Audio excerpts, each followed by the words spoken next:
தமிழ்நாட்டில் பிஜேபி வளர்ந்து விட்டது அப்படின்னு சொல்லிட்டு சமீபத்தில் ஒரு கேம்பெயின், தமிழ்நாட்டில் பிஜேபியினுடைய வாக்கு சதவீதம் அதிகரித்து விட்டது அப்படின்னு. தமிழ்நாட்டில் பிஜேபியினுடைய வாக்கு சதவீதம் அதிகரித்திருப்பதை கேள்விக்குள்ளாக்கி இருக்கிறார்கள். அதில் ஒரு மிகப்பெரிய மோசடி நடைபெற்றிருக்கிறது. 79 தொகுதிகளில் ஒரு பெரிய மாற்றம், அதாவது 7 மணிக்கு கொடுத்த நம்பருக்கும் 8:45 கொடுத்த நம்பருக்கும் நடுவுல இருக்கிறது 1.25 மணி நேரம். இந்த 1.25 மணி நேரத்துல 5 கோடி பேர் 1 மணி நேரத்துல இந்தியாவில் திடுத்திடுன்னு ஓடி போனா போலிங் தான், மையாவது மயிராவது போய் நச்சு நச்சுன்னு குத்திட்டு வர்றதுதான்.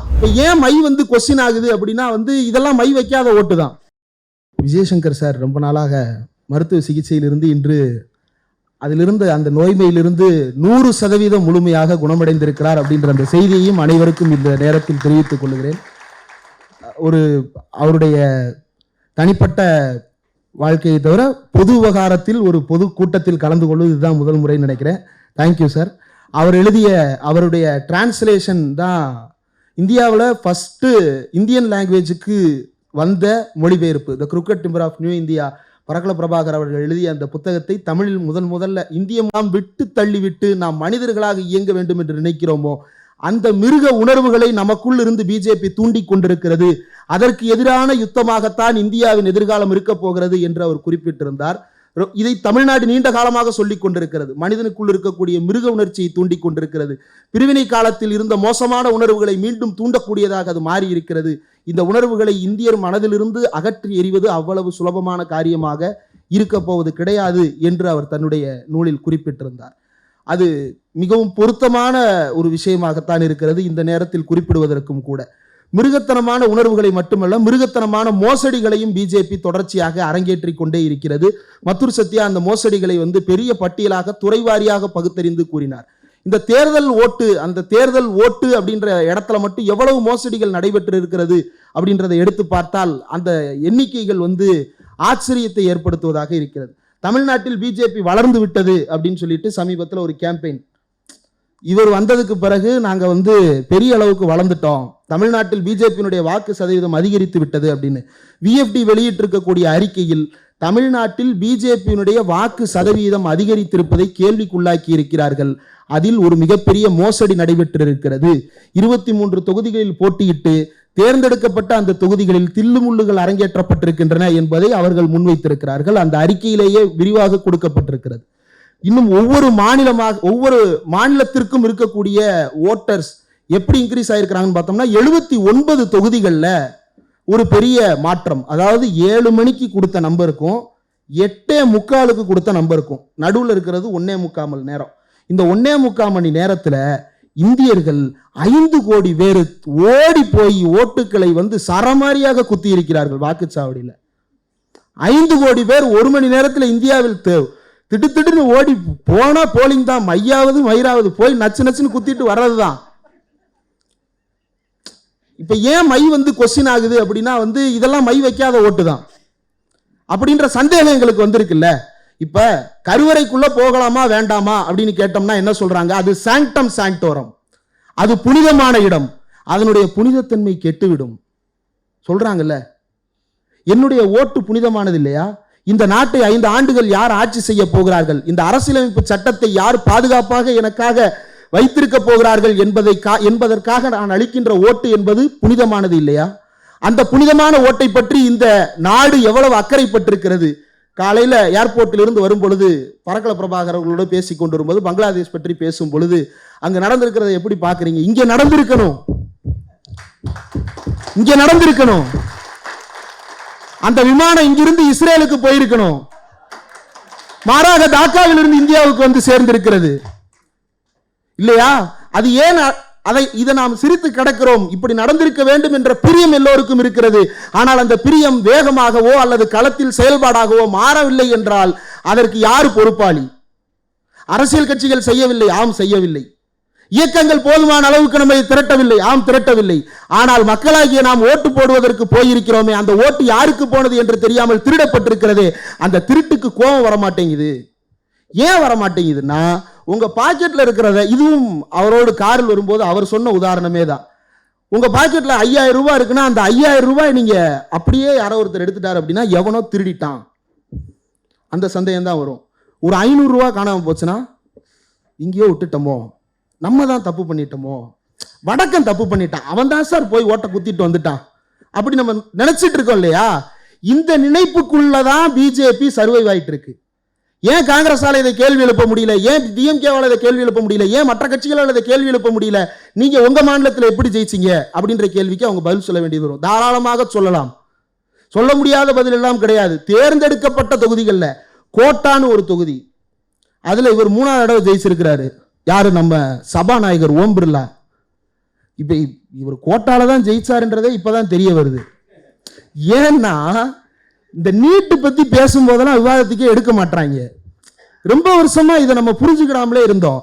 இப்பதான் தெரிய வருது, நீ அங்கிருந்து வந்திருக்கிற, அதனாலதான் நீ அதை எடுக்க மாட்டியா அப்படின்ற கேள்வி இப்பதான் நம்மளுக்கு எல்லாம் தொடங்கி இருக்கு.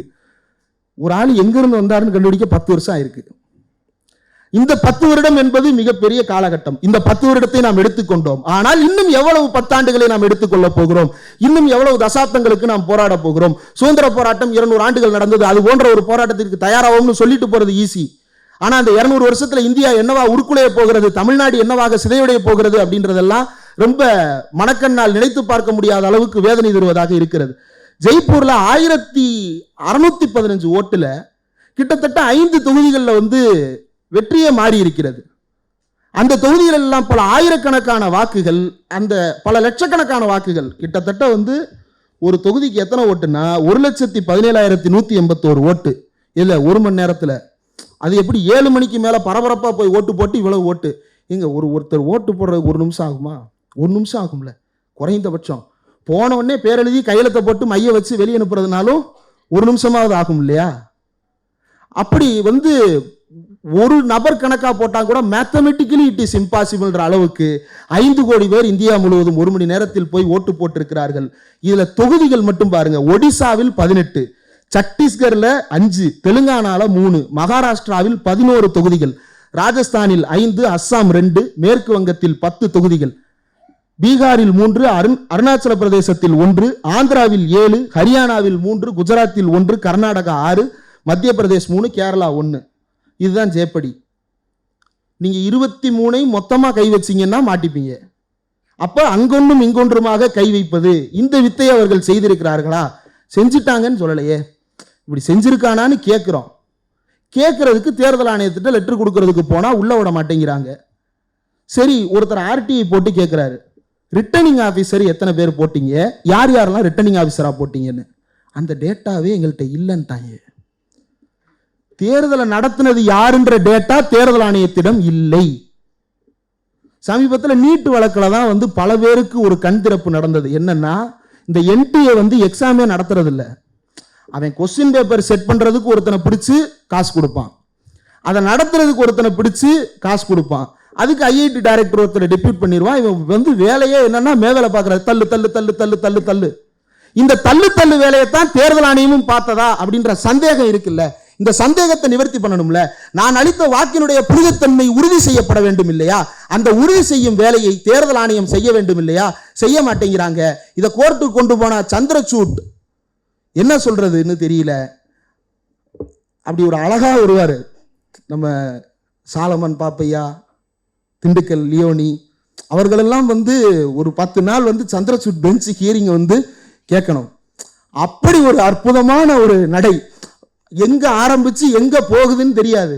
அடுத்த பால் யாக்கரா, ஆஹா வச்சார் பார் யாக்கர். அடுத்த பால் எங்க இருந்து சிக்னல் வருதுன்னு தெரியல, ஃப்ரீ ஹிட் ஆயிருது. End of the day result free hit தான். எலக்டோரல் பாண்டு நாமெல்லாம் ஃபயர் விட்டோம். ஆமா, ஃபயர் விட வேண்டிய தீர்ப்பு தான். அவர் தான் சொன்னார். என்ன சொன்னார்? குவிட் ப்ரோ கோ நடந்திருக்கும் போல.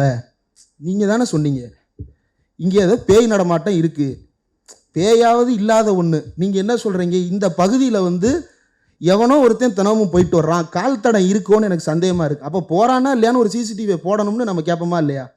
அவர்கிட்ட அதுதான் கேட்டோம். சரிங்க, இந்த மாதிரி இவன் கொடுத்து அவன் செஞ்சு இதுக்கு நடுவில் என்னமோ இருக்குன்னு நீங்கள் சொல்கிறீங்க, ஒரு கமிஷன் ஒன்று போடுங்க, போட்டு அதை கண்டுபிடிச்சு சொல்லுங்க அப்படின்னா என்ன? நீங்கள் சம்மந்தம் இல்லாமல் தேவையில்லாத கேள்வி கேட்டு கேஸு அட்மிட் ஆயிடுச்சு ரிஜிஸ்டாரில். ஆனால் கேஸை என்டர்டெயின் பண்ண முடியாதுன்னு திருப்பி அனுப்பிட்டார். இவர் நீங்கள் தானே சொன்னீங்க. அதெல்லாம் சொல்லுவோம், நீ அதுக்காக சும்மாலாம் கேட்கக்கூடாது. இப்போ எப்படின்னா, ஒரு கேஸு திருட்டு போயிருச்சுன்னு கேஸ்னா திருட்டை மட்டும்தான் அவங்க விசாரிப்பாங்க. அந்த திருட்டின் போது ஒரு கொலை நடந்துருச்சு அப்படின்னா அதை பற்றி நீங்கள் கேஸ் போடலையே சார், அதை நீங்கள் தனி பெட்டிஷனாக போட்டு வாங்க, கொலை கேஸை தனியாக விசாரிப்போம், இதில் நீங்கள் பேசக்கூடாது. இதுதான் நடந்து கொண்டிருக்கிறது.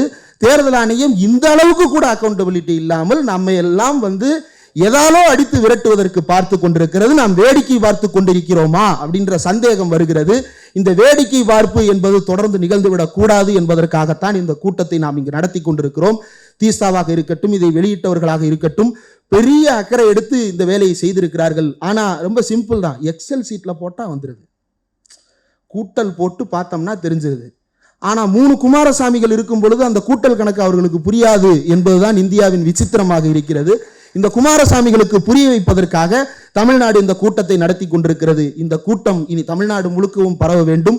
இது பற்றி தொடர்ந்து அனைவரும் பேச வேண்டும். அந்த VFD ரிப்போர்ட்டையும் கூட அனைவருக்கும் வாட்ஸ்அப்பின் மூலமாக அனுப்புவதற்கு ஏற்பாடு செய்திருக்கிறோம். உங்களுடைய வாட்ஸ்அப் எண் இப்போது ஒரு நோட் இப்போது உங்கள் எல்லோருக்கும் வழங்கப்படும். அந்த நோட்டில் உங்களுடைய வருகையை, உங்களுடைய பெயர் மற்றும் வாட்ஸ்அப் எண்ணோடு நீங்கள் போட்டுட்டீங்க அப்படின்னா வாய்ஸ் ஆஃப் தமிழ்நாடு மட்டுமல்ல, இதனுடைய தொடர்ச்சியான செயல்பாடுகள் குறித்த அப்டேட் உங்களுக்கு வரும். அப்புறம் இந்த கூட்டத்தை நாம் நடத்தி கொண்டிருப்பது கடுமையான ஒரு பொருட்செலவுக்கு இடையில் தான் நடத்தி கொண்டிருக்கிறோம். பல கூட்டங்கள் நடத்துவதற்காக திட்டமிடப்பட்டு நடத்த முடியாமலேயே போயிருக்கிறது. 3 சட்டங்கள் குறித்து ஏன் கூட்டம் நடத்தவில்லை என்று தோழர்கள் பல பேர் கோபித்து கொண்டார்கள். நடத்துவதற்கான ஆர்வம் இருக்கிறது, ஆனால் நடத்துவதற்கான பணபலம் என்பது பெரிய கேள்வியாக இருக்கிறது. நமக்கு உதவி செய்பவர்கள் ஒரு சிலர் இருக்கிறார்கள், அந்த ஒரு சிலரையே தொடர்ந்து நம்மால் தொந்தரவு செய்வது என்பதும் கூட ரொம்ப நெருக்கடியான ஒரு விஷயமா மாறிடுது.